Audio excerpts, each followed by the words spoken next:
भगवान शंकर का संवाद कर रहे। 4 निशानी मेरे भगवान शंकर ने तुमको दे दी प्राप्त करने की। 4 शंकर भगवान से मिलने की 4 निशानियां सामने आती है। जब आप शिव महापुराण की कथा सुनते रहते हो, शिव जी के मंदिर जाते, 1 लोटा जल चढ़ाते, शंकर का भजन करते करते साल निकलते चले गए। साल। 4 निशानी मेरे भगवान शंकर ने तुमको दे दी प्राप्त करने की।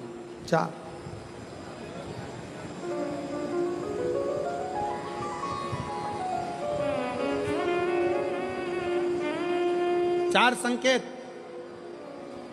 शिव मिलने के, शिव समागम के, शंकर को प्राप्त के।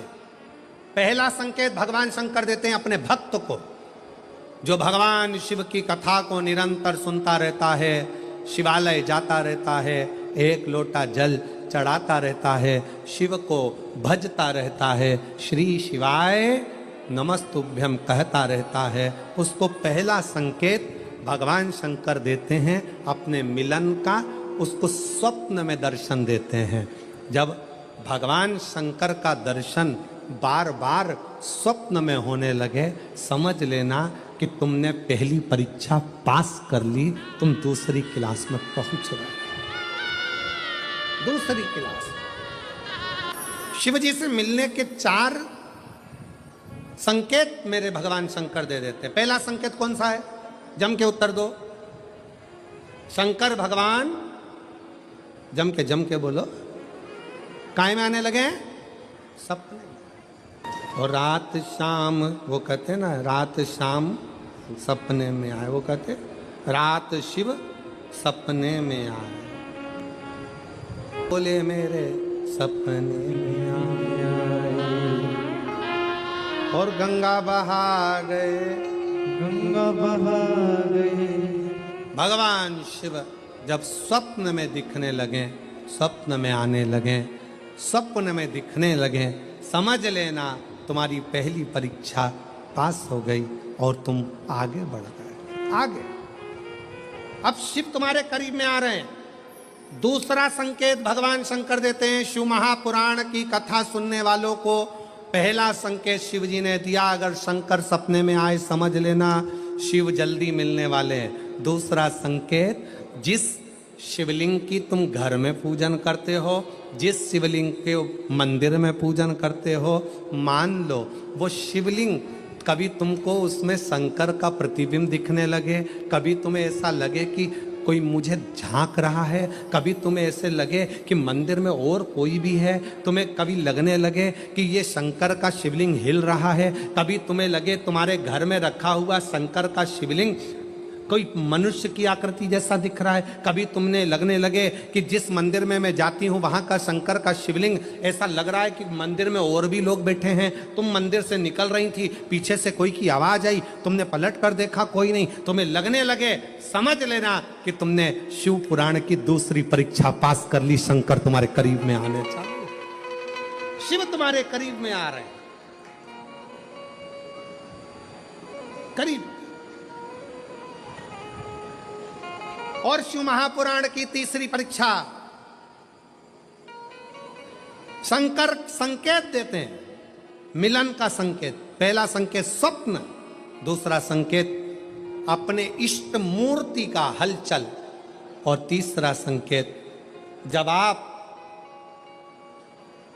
कुछ सोचो और वैसा की वैसा ही तुम्हारे साथ 2 दिन या 5 दिन में हो जाए, समझ लेना कि तीसरा संकेत दे दिया, मतलब शंकर तुरंत मिलने वाले हैं। तुमने सोचा, अपने बेटे से कहा, देख बेटा मत कर ऐसा, ऐसा करेगा तो उसके साथ ऐसा हो जाएगा। बेटी मुझे लग रहा है कि ये काम गलत है, बेटा तू ऐसा कर ले, ऐसा हो जाएगा। संकेत तुम्हें मिलने लगे और तुम्हारी विवेक, तुम्हारा एंटीना, तुम्हारी बुद्धि, तुम्हारा चित्त प्रबल हो जाए, समझ लेना कि शिव मिलने वाला। संकेत शिव। तीसरे नंबर का संकेत भगवान शंकर देते हैं, जब आप शंकर के मंदिर में जाकर बैठो या अपने पूजन के स्थल पर जाकर बैठो, और शंकर जी से आप बात कर रहे हो और उसका जवाब शिव देना प्रारंभ कर दें, संकेत में देना चालू कर दे, समझ लो शिव मिलने वाला। चौथा संकेत, अब चतुर्थ नंबर का संकेत, और ये संकेत नहीं, ये शिव का मिलना है। जब ये 3 परीक्षा पास हो जाती है तो चौथे नंबर की परीक्षा पास करने की जरूरत नहीं पड़ती है। दुनिया के लोग कहते हैं कि भगवान आते हैं 2-4 घंटे रुकते हैं, सब झूठ है। भगवान एक क्षण के लिए आता है और तुम्हारे सामने आकर तुम्हारे सामने से निकल कर चले जाता है और तुम्हें महसूस करा देता है कि मैं तेरे सामने आया था और निकल कर चले गया, तो मुझे पहचान नहीं पाया। आता है आए।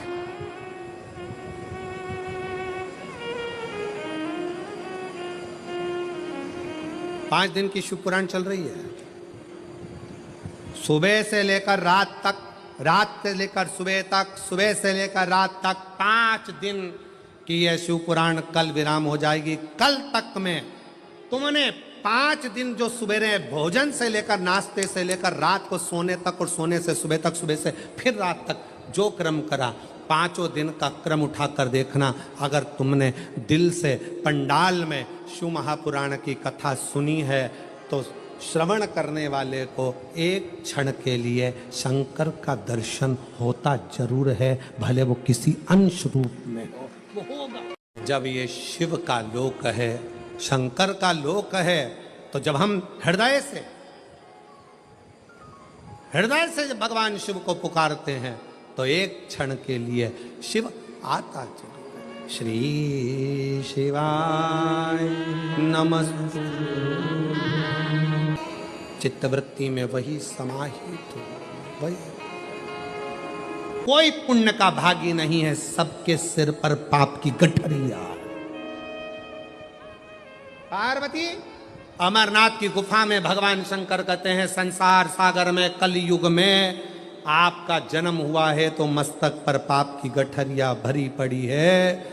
कोई तुमसे कहे कि हमारा श्राप लग जाएगा, बद्दुआ लग जाएगी, ये लग जाएगा, वो लग जाएगा, दुनिया के लोग तुम्हें डराएंगे, धमकाएंगे। डरने की जरूरत नहीं है।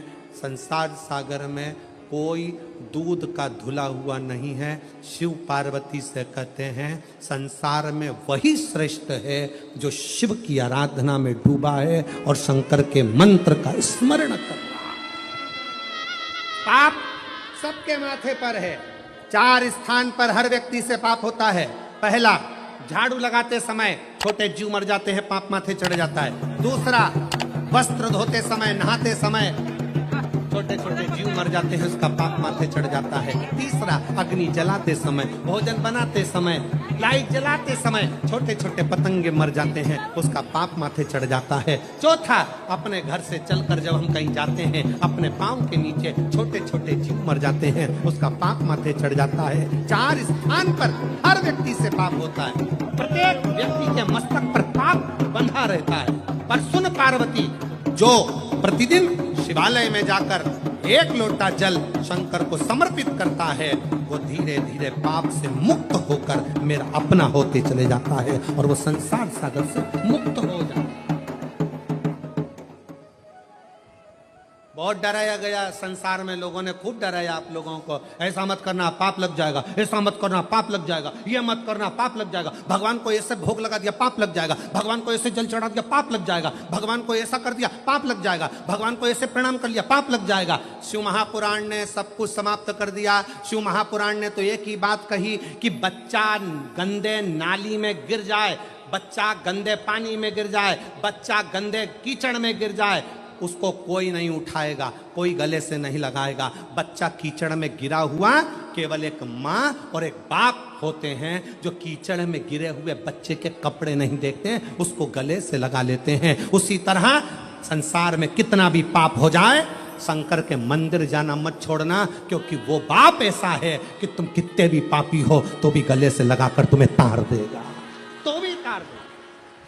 तुमसे कहे पाप लगेगा, पाप लगेगा, शिव जी की भक्ति में, भजन में, स्मरण में उल्टा जपो, सुल्टा जपो, कैसे जपो, दिन में जपो, रात में जपो, शुद्ध में जपो, अशुद्ध में जपो, जैसे हो वैसे जपो। शंकर का नाम जपने वाले पर भगवान कृपा करता है। जो दिल से श्री शिवाय नमस्तुभ्यम बोलता है वो शंकर की औलाद, शिव का पुत्र कहलाता है। श्री शिवाय नमस्तुभ्यम बोलने वाले पर शंकर कितनी भी समाधि में लगे हो, श्री शिवाय नमस्तुभ्यम बोलने वाले को शिव नेत्र खोल कर दर्शन देते हैं।